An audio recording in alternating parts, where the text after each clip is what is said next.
Hi, everyone. Welcome to week 5. I hope you were able to find some time to relax over spring break. I really appreciate your flexibility. I did take some days off last week. Put me a little behind on grading, but I should be all caught up by the end of the week.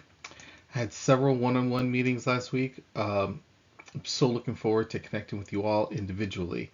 If you haven't scheduled a time, please take a look at my Calendly link.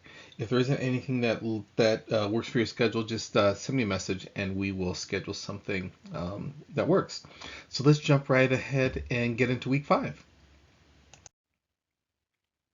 As always, the navigation menu on our course in Brightspace has all of the assignments for each week, in addition to the video I'll be posting each Sunday to go over the week's content, due dates, announcements for the coming week, and any reflections on the previous week's learning. When you click on the week's overview, it'll display the topics to be covered. This week, our focus we'll be exploring history and social studies strategies and AI in history instruction. It'll be a relatively light week. We only have the readings and a discussion on the use of generative AI tools like ChatGPT. So, again, this week I want to dive into the history and social science framework, but only the grade level you are teaching or you plan on teaching. There's one caveat. Um, I'll talk a little bit more about that in the next slide. The other resources introduce you to the arts standards in theater, and there is a YouTube link um, to a site called Crash Course in History. Um, I'll demo one of the videos later if I can get it to record on over Zoom. So, um, choosing your grade level for the history social science framework. Um, Now, once you get past third grade, the history social science frameworks focus on a particular time period. However, K through 3 is a little different.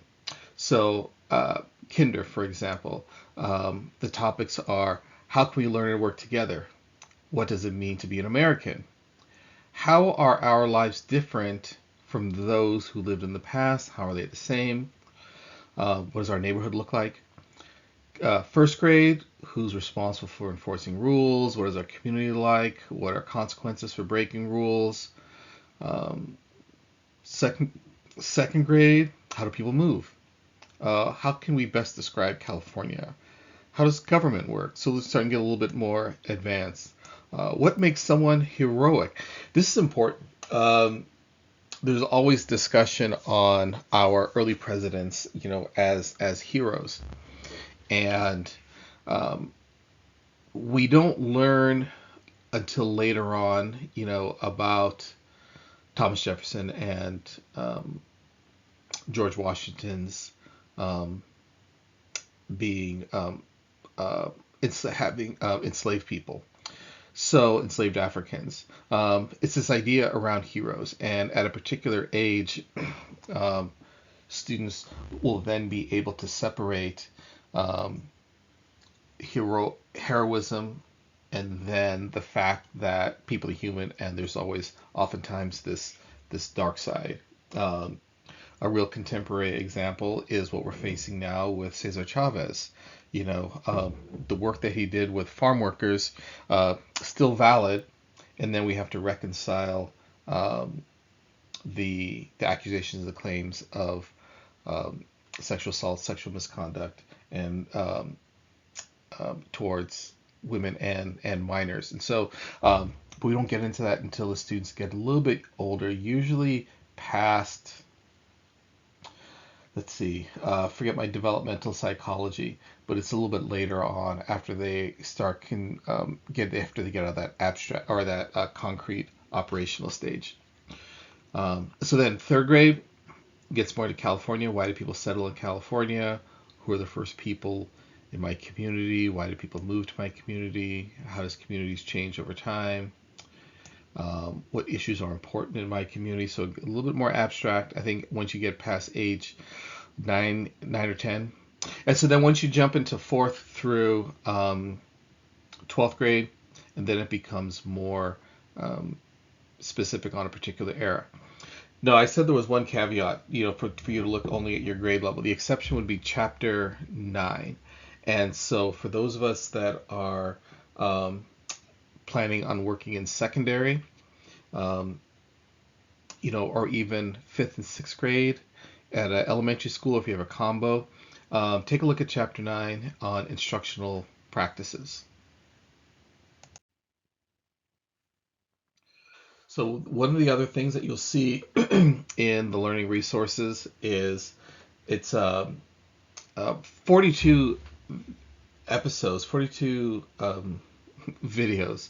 Um, the instructor, narrator, his name is John Green. He'll begin by, teaching history of the world. This course is based on 2012 AP World curriculum, but as you can see from the topics, early civilizations, a lot of this is elementary and middle school also.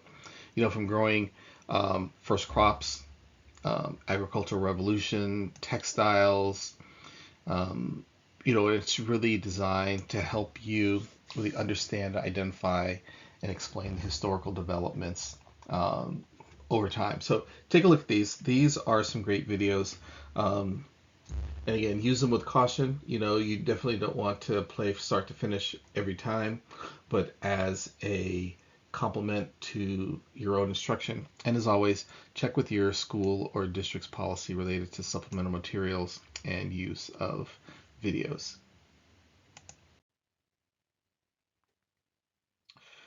So the other piece in our reading is the chapter 6 in the Arts Framework on theater. And it's divided up. The content standards change over time depending on different grade levels. They call them grade bands. So there's the overall theater standards that are that illustrate, the TK-12 theater curriculum, just really based on the California Art Standards. And really the goal to provide students with critical thinking skills in theater, not just performance. So in theater, there's some those first few bullet points there. Um, Creativity, theater as culture and history, as a means of well-being, community engagement, and theater as a profession. So there's multiple elements in addition to but in addition to performing in the school play.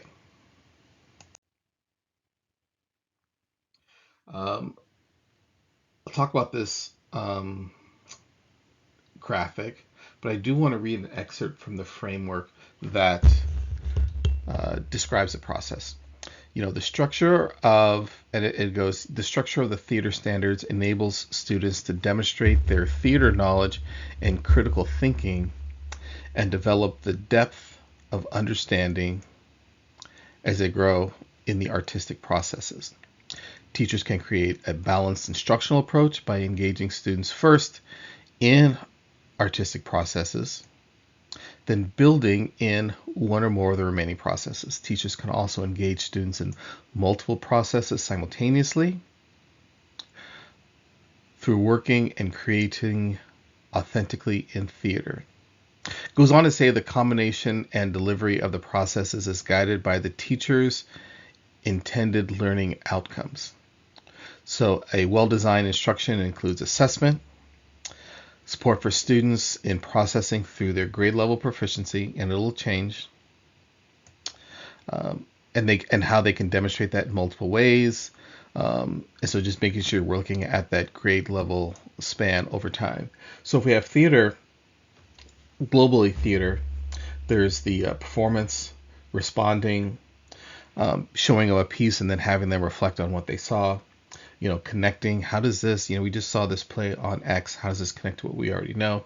Then the creating part, writing a play, conceptualizing, writing out characters, character development, and performance again. So they're all connected. So when we think about theater, it's not just those on stage or in front of the camera, but it can be those other elements of connecting, creating, and responding. Okay, the discussion, super interesting. Um,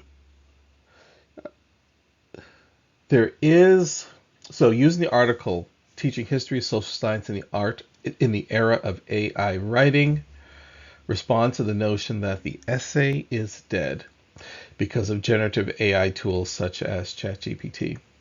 So I'm going to pause there for a second. And so when we're talking about AI, there's the generative AI that creates, and then there is the um, learning models. So like Spotify, it learns your patterns, what you like, and creates based on what you know. The algorithms in Netflix, it knows what you like and then feeds you what you like.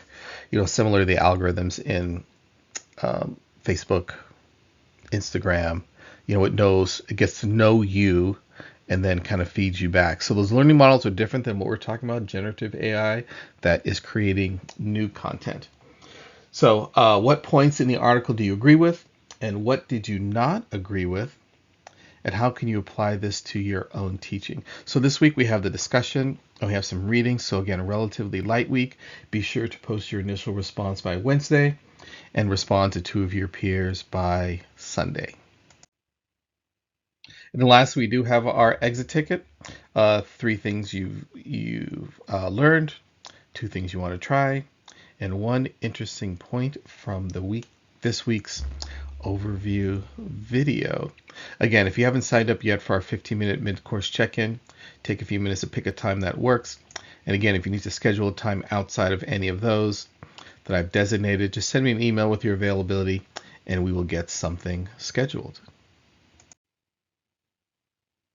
That's all I got. Have a great week, everybody. And again, call, text, email if you need anything. Looking forward to connecting with you all.